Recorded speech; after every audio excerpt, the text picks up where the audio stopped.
Sega.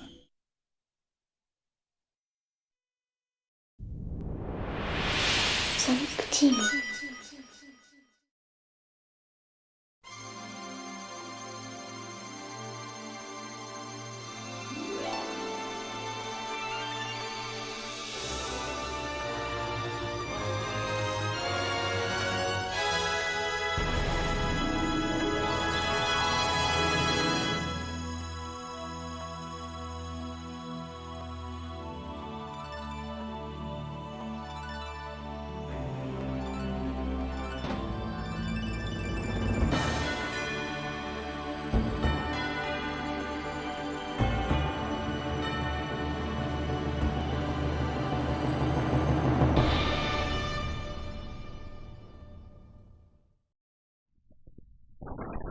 Hey everybody, RockPaperMario here, and welcome to Let's Play Nights into Dreams. I better press start because I'm worried that it'll start like some sort of cutscene or something like that, but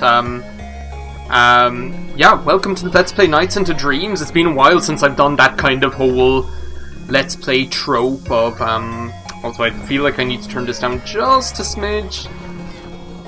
There, that's a lot better. It's been a while since I did that Let's Play trope of all like, oh well, let the opening cutscene play first, and then I will dramatically introduce the game. But yeah, here we are, Nights into Dreams, just like I said on stream and during Sonic Generations. This is my next LP. I'm planning on this Let's Play to be going up while I am enjoying myself on holidays, so wish me a good time. This is a game that came out first for the Sega Saturn in 1996, so this year is actually its 25th anniversary, and I'm ashamed to say that I never actually started playing it until this year, like literally about, I'd say 3 or 4 weeks ago, and ever since I started playing it, I've been saying to myself, I wish I had discovered this game sooner and been able to enjoy it. This is the remastered version, which is available on Steam, and I think probably consoles as well, I would presume, but we're playing it on Steam on the trusty Windows Mac, which sounds so bizarre to say. We have the choice here between Brand New Dreams and Sega Saturn Dreams. Basically, Sega Saturn Dreams will be like the original, Brand New Dreams will be the remastered. So actually, this game is divided into two halves with two separate stories. One is a girl's story, Claris. I'll show you her there. This is her. This is Claris in all her Sega Saturn glory. And there's also a boy's story, Elliot, who I'll show you now. There he is. With like the most polygonal haircut you have ever seen in your life. What my plan is, since I'm going to play through each story, my plan is pretty much to play through Claris's story on the Sega Saturn version, on the original, just to show that off, and then to play through Elliot's version on the remastered version, which will just give you a taste of that. So as you can see, the models are slightly better graphics or more up-to-date graphics there. But before we get into things and before we get into the actual meat and potatoes of the gameplay, I'm actually going to see if I can get it to play the opening cutscene for Claris. So I think I can just go into it and play it here, because it doesn't really, for some reason, and I'm not sure whether that's intended or not, it doesn't play when you actually play the first level. It plays if you like stick on the start screen. So I'm just going to kick off here by showing Claris's what's Y in this game? By showing Claris's thing. Oh, that's X in this one. There we go. X and Y, I swear, I will never get used to it not being the Nintendo way. Yeah, this is the opening to Claris's cutscene, and we'll see Claris's story. It'll give us kind of a good, mysterious introduction to what's going on here.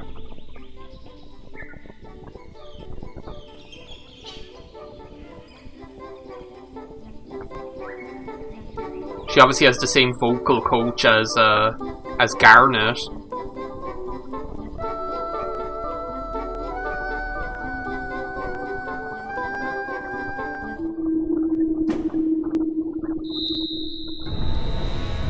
Oh no, is Randy Jackson going to do that thing where he puts the piece of paper in front of his face as if they won't know that he's laughing at them?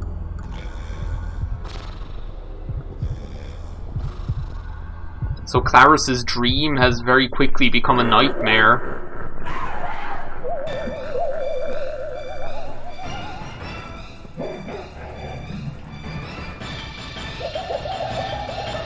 I love that they use hyena noises. Like, it's not just like people laughing at her that she has the nightmare about. It's literally like people who make hyena noises when they laugh, which is such like a surreal touch. Like, you have to love it. So that basically introduces what this game is all about. Like, I will explain it, and I know we're 6 minutes deep into the video, but we better get started. But there's so much to explain that the game doesn't explain right off the bat. Like, the game doesn't really explain anything at all. I feel like it's one of those games where you would have had to read the booklet that came with it to understand what's going on. But basically, we are here in our dream world. We have just been robbed of these things called idea, or ideas, I think, is what I would call them, ideas.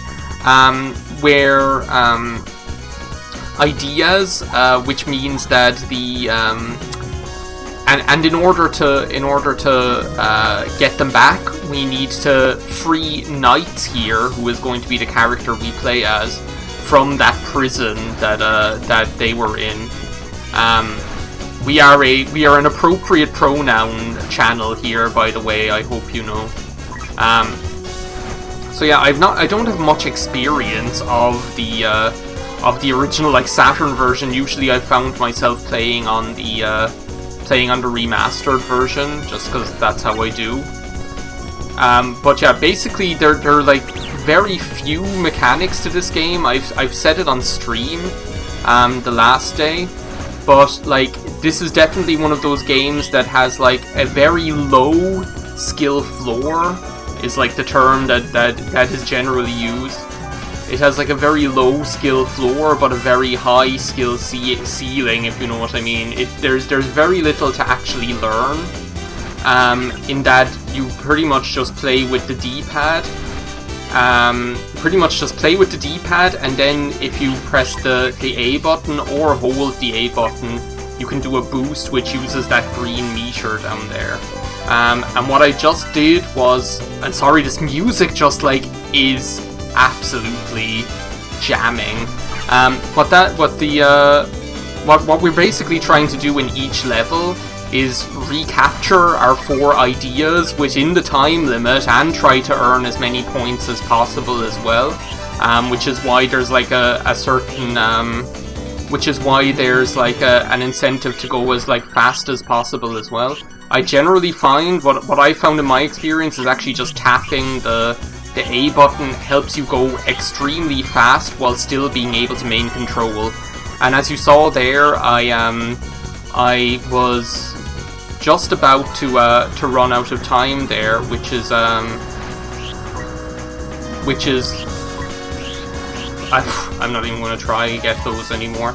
I was just about to run out of time, which is why I went to the goal there. You can like you can actually go around the course you can make as many laps of the course as you have time for. You can make as many laps of the course as you have time to make, is like the way I'm going to say it. And I'm actually going to go back here, and I'm actually going to go backwards through the course because I think it's probably faster. What you need is 20 of those blue spheres, right? So if you want to just do like the basic, which is like the skill floor version of the game, and maybe that wasn't a great idea after all. If you want to do just like the skill floor version of the game, then what you want to do is just get 20 of those blue spheres as quickly as possible, and then like there's like this thing that looks like a jellyfish, which is what's blocking you from which is what's like after capturing your idea or idea, and then make it back to the goal as quickly as possible, which is what we're doing now, because we're running low on time. So that's why I'm going to like boost a little bit if possible. There we go. And make it back to the goal. If you want to earn more points, then what you do is you basically make multiple laps around the course, until for as much as you like want to risk, I guess is the best way to describe it. As much as you want to risk, as I say, because you don't want to run out of time. If you run out of time, then it's a bad time for everybody. You basically lose whatever spheres you had managed to capture. You basically lose whatever spheres you had managed to capture, and you get, like, you lose your knight's form. So you're actually just like a child again. You'll just be Claris or Elliot, as the case may be. So this is actually taking us quite some time. I don't think I actually routed this correctly, but it's all right. We're having a good time. So whoa, where have you been my entire life? You can also, there's like one other control other than the control stick, and it's like what I'm showing you right now, which is like one of my favorite things about this game, and it is the element that it's like the element of beauty of pressing the shoulder buttons, which causes you to do like these beautiful kind of like balletic and acrobatic sort of movements. And I am like worried about the time here, by the way, so I am booking it. I'm A rank, wow, okay. I've got like a lot better at this game very quickly, is what I will say, because like when I played this game first, I literally did not know what I was doing, and then like I somewhat like ingest. Not ingest as in like I ate something, but ingest as in like poking fun. I said something like, oh, I said something about like how probably like the most rudimentary of like Google image searches would probably enable me to get better ranks than C and D or whatever. And it's true, because like ever since I like Googled that actually what the best practice is to as quickly as possible get the idea so that you have as much bonus time to rack up points. And I'm actually just going to like risk another lap here. Then things have been going like a lot better. Ooh, that's not good. These things are called nightmaring. They're like the denizens of, well, they're not actually the denizens of here. I still haven't explained the story. I'm just realizing right now. They're the denizens of the nightmare world, right? Who have come to the dream world, which is where we are now because Claris is asleep, obviously. So they are here to pretty much give us a bad time, while we are trying to help Claris, which is what NiGHTS is doing. Pretty much there's like this bad guy called, oh god, we really need to go fast. Oh no, that felt so dangerous. Basically there's this bad guy called Wise Man, like that's literally his name. He sounds like a lawyer firm or something like that. Whoa. There's this bad guy called Wise Man, who is basically trying to... He's pretty much Freddy Krueger, like that's not even like an exaggeration. Basically he is able to hurt humans by invading their dream world from the nightmare world. he's able to hurt them and wants to steal their ideas, right? So Claris and Elliot, in turn, when we get to his story, Claris and Elliot, Claris and Elliot, ooh, that's bad. I have plenty of boost. You got boost power. That should be it. Oh, he has like one more hit. Claris and Elliot, oh, is he still fighting? Oh no, he's not. It's just the music being crazy. I was waiting for it to get like all chill. I love just doing these acrobatic movements after beating the boss while this amazing music plays. The soundtrack to this game just it transports me. Like, I think that's like the only way that I can describe it. The soundtrack to this game is just like, in some way transports me somewhere. There's just something about it. It is so good. But yeah, so NiGHTS is actually a nightmare in themselves who has been created by Wiseman, but is not following Wiseman's orders, so because of that, because they're too mischievous or something, so Wiseman imprisons NiGHTS. When Claris or Elliot land in the dream world, they find NiGHTS and find that they're able to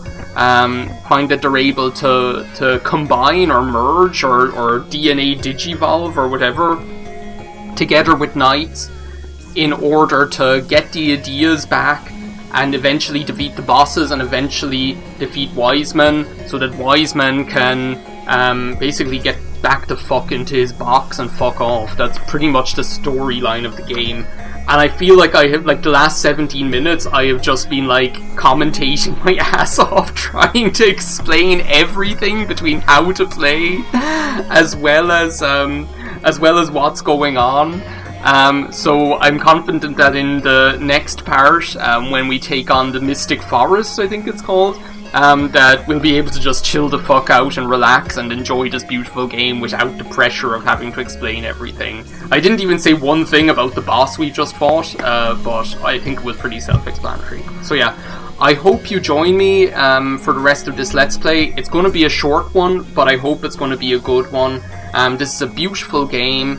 It's extremely sweet, extremely thought-provoking, and yeah, it's just great. So thank you for watching. I will see you next time on Let's Play Nights into Dreams when we continue with Claris' story. Bye now. Also, I'm drinking a woo-woo. The woo-woo has returned. I have ice cubes again. Life is sweet.